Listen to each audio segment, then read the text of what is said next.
This week on Intrigued Full Effect. We always have good communication and we always stay in touch, especially since Akari's birthday was a week after Easter Sunday. So we were already in communications about, getting his birthday and everything together and what we're going to do and how we're going to, do things for that. So it's no way that she would just disappear for that. I'm Chandrea Thomas, and welcome to episode 54. In this podcast, I talk about curious cases, disappearances, and other stuff. And today I'm talking about the disappearance and now murder of 30-year-old Danielle Moss from Washington, D.C. I was originally set to put this podcast episode out a while back when I interviewed Danielle's former boyfriend, Andre Hudson, the father of her 4-year-old son and only child. That interview was on Saturday, June the 10th. Then I received information that her body was found the very next day, June 11th. So the dynamics of me doing this episode changed, and I held on to it for a while, and I decided to focus on what I knew about Danielle as a person. Now, just to be clear, it's my understanding that Danielle disappeared in D.C. while Andre and her son were on vacation in Florida. Andre told me he wanted Danielle to join them, but she decided to not go and stayed home because she had to work. To give you some perspective on the situation, according to an NBC Dateline report, Danielle was last seen in the early morning hours of Sunday, April 9th, 2023, over the Easter holiday weekend after leaving a family gathering. It was also reported that Danielle went to work at her new job the day before her disappearance and called her parents from work, telling them that she was coming over for Easter dinner, but she never arrived. Danielle was reported missing 2 days later by her family when they confirmed that she did not show up for work after the holiday. There was also information circulating that Danielle was last seen sometime between 11 a.m. and noon on Easter at a store about 1 block away from her home, at the 2300 block of Q Street in D.C. But that information hasn't been fully confirmed because family members say investigators can't find any video or pictures to prove she was in the area on that day. The report also says that those close to Danielle believe that she was involved with people who didn't have her best interest in mind. And it was also mentioned that she was involved with a new guy who was questioned by police, but police have not confirmed if that man was a person of interest. Now to the day that Danielle was found. According to the Charles County Sheriff's Office, on June 9th at around 6:40 p.m., police were called to Holly Spring Drive in Waldorf, Maryland, after a passerby walking near power lines found a partially covered body. Detectives went to the scene and the body was transported to the medical examiner in Baltimore for an autopsy, and that's where they determined that the body was Danielle and ruled her death as a homicide. At this point, they have not released a cause of death, and get this, Waldorf is less than an hour away from D.C. In this episode, I'm sharing my interview with Andre, along with some private home videos and pictures of Danielle that he sent to me. I also contacted the lead detective at the Charles County Sheriff's Office to get an update on the case. This is what happened. How did you find out that Danielle was missing? It's crazy because it was more so intuition. It was just something wasn't sitting right. My son and I, we had took a trip to Orlando. Danny couldn't come. She started a new job, so she stayed in D.C. And it was like, I guess, one day it went past, and the second day it went past. Easter Sunday, we didn't speak, and then that Monday, I didn't speak, and then it was weird because I didn't get no texts, I didn't get no calls. Like I said, we're out of town. I'm sending you pictures. You're going to respond to something. So I was just, call around to call the stepmother, call her friends. Nobody's talked to her, and I'm okay. Like, just called her family. I'm just like, nobody else has talked to her. That's weird. That's when I spoke to her stepmother and told her I'm in Orlando, so maybe she want to contact DCPD and see if anybody's been picked up or locked up or whatever the case may be. Just to see like where she's at. So tell me about the last time you saw her. What was your conversation like, or what was her mood? Where was she at with everything at that time? Last time I saw her, I think we met at her stepmother's house. He took a car over there, chill with her stepmother, her father. They always want to see him. She was over there.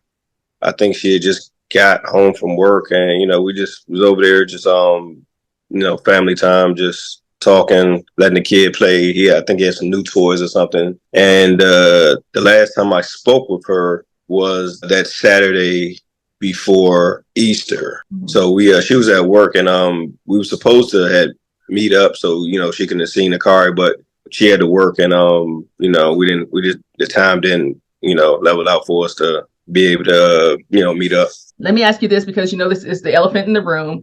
People always assume the person that's close to the person who's disappeared is involved and all that kind of stuff. So you have a child with Danielle, right? I know police have had conversations with you. I mean, is everything, just to make sure you've been cleared of all this stuff, so there's no issue with you? I haven't had any. I've had conversations, but they haven't reached out to me. It was more so me reaching out to them to figure out what's going on, and a couple people call me with some information, just me getting in contact with a detective however I can, just to let them know, hey, I heard this, somebody's telling me this bit of information, or just things like that. But actually they haven't reached out to me. They haven't questioned me. They haven't told me to come down, do anything. Wow. So you actually initiated the contact to give them information about everything. Yeah, because I had when I got back in town that Wednesday, I made some flyers. Me and her cousin had went out. A couple of her friends that went out. We just passed some flyers around DC, around any area that she's supposed to have been seen or been around. And so my contact number was on the flyer. So people would call me with bits of information or whatever they heard. I even had information from the other person's side call me and just tell me things. It's just I think we need to just clarify some stuff too. So you were not in a relationship with her. You were in a totally separate relationship, and she had her own separate situation going on. So you guys were not together at this time, right? No, we weren't together. We were together for about 14 years, and we decided to take some space about a year and a half ago, maybe 2 years almost, something like that. So, no, we weren't in a relationship. Andre says when contact with Danielle suddenly stopped, it quickly sparked an alarm with Danielle's loved ones. He also says that she was a loving mother who had contact with him and their child on a daily basis, adding that they were close with a good co-parenting relationship. So, me and Danielle, regardless of our relationship status, we're still close. I mean, we speak every day. I'm thinking, from your perspective, it has to be very, very difficult for you, because you've been with her for 13, 14 years. So what has this been like for you, this whole experience? I mean, honestly, it's terrible. I don't even know the word to use for it, but excuse my language, just fucked up. Honestly, I don't even know how else to describe it. Is there anything that you think you would have done differently knowing what you know now? No, I've never been in a situation like this, not a person missing, but the mother of my child. Anything I could have done differently to prevent it, made sure she got on that plane with me to Orlando. Do you think about that a lot? Yeah, I do. Here's some sound from one of the videos that Andre sent me. Hey, Kari, you ready? Say hi, Daddy. You ready to go? Say hi, Daddy. Hi, Daddy. Got my son, just trying to take it day by day, best way I can. So, as far as what was her state of mind? Was she, just kind of her regular self? Had anything changed in her life? Was in a separate relationship, or she was dating someone else at that time? What was going on with her? I'm not sure. I just I've never met the other person. I just only. What people have told me, they just said it wasn't healthy. It was not a healthy relationship. Just, keep my son away. These are from her people. I've never met the guy. I can't comment or say anything about this man's character other than what, her close friends or her family has told me. And basically it was it's not healthy. It's keep your son away. And she doesn't even need to be involved in that. So Danielle's been through a lot, last couple of years. She lost her mother and her grandmother, her aunt in the same week due to COVID. So this is all within 7 days. She lost, one of the three top people in her life. So, it's a lot on a person. So, she was doing good. She was getting back to her normal self, it just took a toll on her. You know, she was trying to get back to her normal self, get back in her routine and things. And I think, you know, just, you know, seeing a car and, you know, working again, doing things, you know, family oriented, just helped her mental. Like I said, it was another situation, you know, something else was into the picture with kind of, I don't know what, you know, direction it pushed her in, but, you know, some things were just healthy for her and other things wasn't. And so you guys were sharing custody of your son, or you guys were like 50-50, or he's with you most of the time, or? He's with me. Just because he's with me, that didn't stop anything. You know, Danielle would come over all the time. Has anyone ever given you any theories about what may have happened or could have happened or any of that? Or you just kind of was just 100% like, we just don't know? I have an idea. You know, detectives, pretty much everybody has an idea of what happened. Let me ask you this. So tell me about Danielle's personality. What is she like as a person? You know, what is her favorite thing to do? I imagine hanging with her kid. But, you know, tell me about what she's like, because people see the pictures, but they don't know the full picture and scope of a person. And so I wanted to make sure that we kind of make sure people understood, you know, what she's like. Danielle is, I'll say, fun, outgoing, friendly, loving. She loves hard, very family oriented. I think she's OCD. She just loves to clean all the time. Yeah, basically that's pretty much Danielle in a nutshell. I mean, she loves her family. She loves her kid. You know, she likes to have fun. I mean, who doesn't? She's just all around good person. Is there anything that you want people to take away from the story that you want people to know or to get out there for sure, to clarify anything like that? Only thing I could say, if you know, regarding, you know, what's going on in my life, you know, you see something, say something, or if you hear anything, act on it, you know, before, you know, things go left. I reached out to the Charles County Sheriff's Office to get an update on the case, and I spoke to Detective A. Worley, who's leading the investigation. She says that Andre is absolutely not a person of interest in the case and that they're looking into other people. The detective also says they can't confirm exactly where Danielle was last seen other than to say that she was in her resident county, but they are still following up on leads. At this point, there's no reward in the case. If anybody knows anything about Danielle, I would, you know, all I can ask them is to, you know, reach out to the detectives. Yeah, it's kind of hard doing this, doing these podcasts, these interviews. Yeah. I guess the biggest thing that I want to take everybody take from this is that, you know, she's a mother. She's, you know, a daughter. She's a friend. She has people who love her. People care about her. This is not just a person who was just sitting on the side of the road waiting for their life to end. You know, this is a person who's looking forward to everything.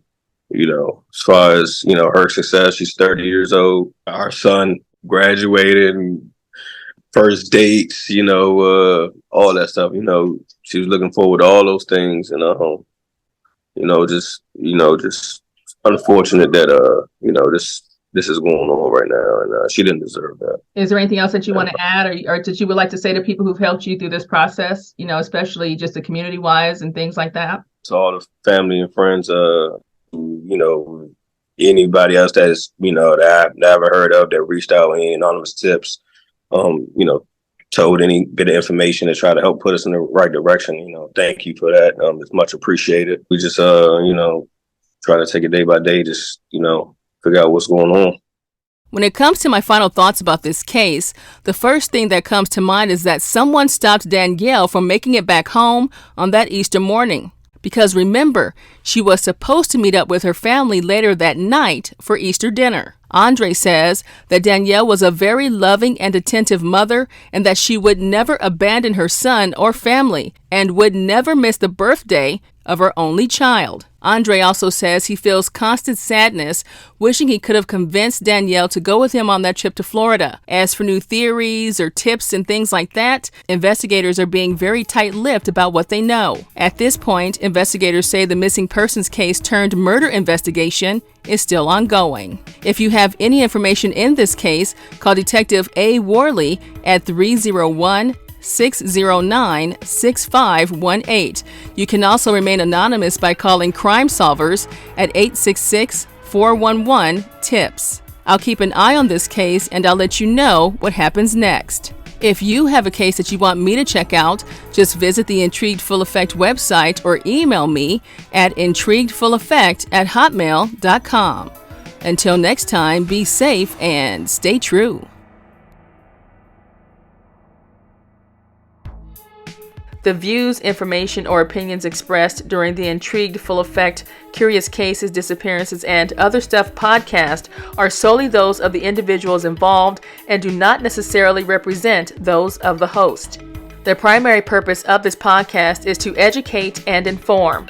The host of this podcast assumes no liability or responsibility for any activities in connection with opinions shared in the podcast. The podcast and blog associated with it shall not be used in any legal capacity or as a basis for expert testimony. Any copyright material in the podcast is approved by the owner or is part of the public domain. Music by Pond 5.